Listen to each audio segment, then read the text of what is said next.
कांच के घर में रहने वाले दूसरों के घर पर पत्थर फेका नहीं करते। ओबीसी आरक्षण मंत्रिमंडळातल्या पहिल्या उपसमितीच्या बैठकीमध्ये तुम्ही मराठा जातीतल्या लोकांनी अनधिकृत पद्धतीने कुणबी नोंदी काढल्या। 1994च्या या JRच्या माध्यमातून वंजारी समाजाला वेगळं 2% आरक्षण कशा पद्धतीने दिलेलं आहे, कुठला आयोग नेमून दिलेला आहे, ते आरक्षण आम्ही सोडून द्यायला तयार आहे। आता isakal.com आहे देशातील नंबर 1 ची मराठी न्यूज वेबसाईट। प्रत्येक अपडेटसाठी isakal.com ला नक्की भेट द्या। ओबीसी समाजातल्या तथाकथित नेत्यांना एक शेर मला सुनावा वाटतो। कांच के घर में रहने वाले दूसरों के घर पर पत्थर फेका नहीं करते, ह्या म्हणीची आठवण तुम्हाला आता यायला पाहिजे आणि येणार आहे। 23 मार्च 1994चा JR हा अनधिकृत आहे, ही मागणी गेल्या काही वर्षापासून आम्ही लावून धरलेली आहे। काल मनोजदादांनी सुद्धा त्या मागणीचा उल्लेख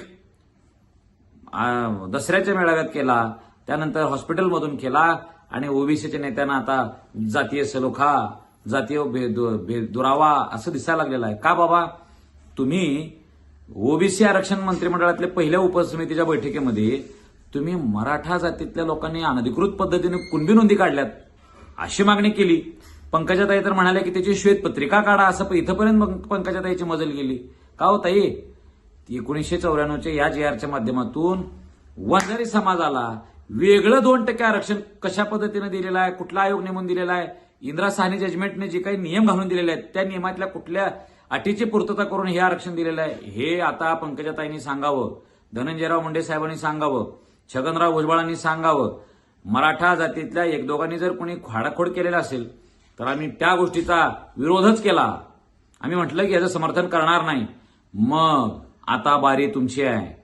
हे आरक्षण अनधिकृत पद्धतीनं 23 मार्च 1994च्या नंतर जे आम्ही खातोय ते आरक्षण आम्ही सोडून द्यायला तयार आहे, असं ह्या ओबीसीच्या नेत्यांनी म्हणण्याचं धाडस दाखवावं, तशी नीतिमत्ता त्यांनी दाखवावी अशी विनंती या माध्यमातून मी त्यांना करत आहे।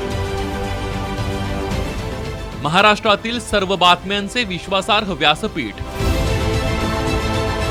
सकाळच्या सर्व सोशल मीडिया प्लॅटफॉर्मला लाईक, फॉलो आणि सबस्क्राईब करा। तसंच सर्व नोटिफिकेशनसाठी बेल आयकॉन प्रेस करायला विसरू नका।